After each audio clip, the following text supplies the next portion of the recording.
South Korean photographer Park Yoon-gung is facing 7 years in jail. His crime? Retweeting content from the official North Korean government Twitter account. He stands accused of breaking the national security law by, amongst other things, reposting messages paying tribute to North Korean leader Kim Jong-il, who died on the 17th of December last year. The 24-year-old has explained to prosecutors that he was being sarcastic and his intention was to ridicule the North Korean regime. A member of the Socialist Party, a political party which openly and frequently criticizes Pyongyang, he had, for example, altered this propaganda poster, replacing the photo of a North Korean soldier with a picture of himself and swapping the rifle with a bottle of whiskey. Amnesty International has accused Seoul of failing to understand sarcasm and is calling for Park Yoon-gung to be released. The human rights organisation has said this case illustrates how the authorities use the national security law to limit freedom of speech in South Korea.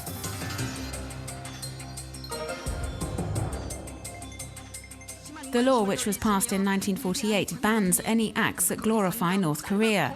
In recent years, North Korea has made great use of the web and social networks to broadcast propaganda. And by virtue of the national security law, any such pages are automatically blocked in South Korea.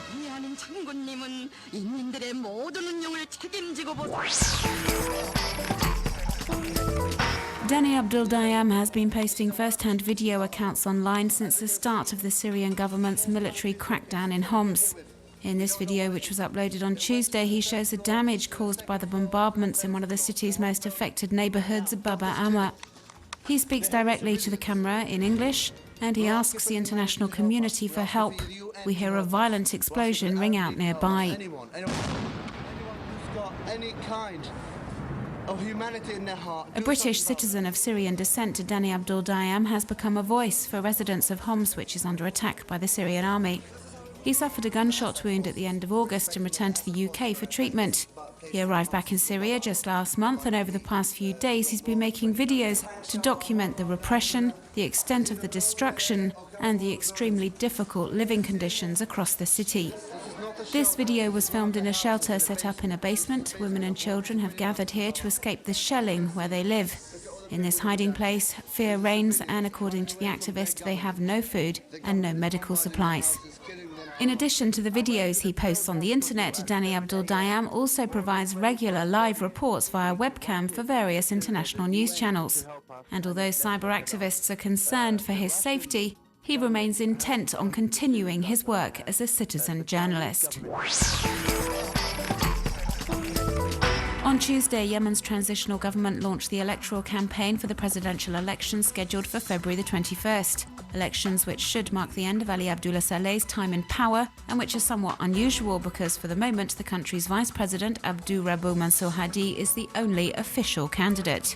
There has been widespread reaction online. Many have taken to social networks to voice their concern over what they describe as sham elections. This British journalist says an election with just one candidate is not a real election. He writes on his blog that if the ballot goes ahead as planned, then it quite simply goes against the country's constitution, which stipulates there needs to be at least 2 candidates for the election to be valid. Voters in Yemen have also been making their voices heard. Calls to boycott the upcoming elections have been multiplying online in recent days, on Facebook in particular, where activists have set up pages in Arabic and English, urging their fellow citizens to protest these elections, which many describe as illegitimate.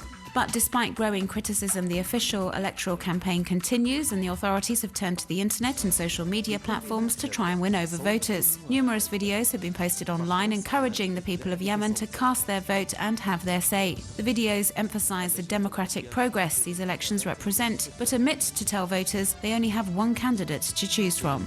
But what the voter turnout will be is another question altogether.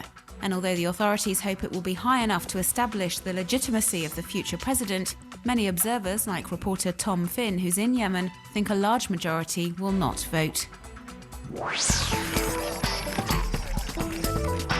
The latest sports craze to hit the United States is ultimate taser ball. As we can see in this video, it's somewhere between handball and American football. Nothing out of the ordinary in that, except that the 8 players are all carrying tasers and are allowed to use them against their opponents. It's quite literally electrifying and most probably pretty dangerous, and will no doubt be popular with thrill seekers.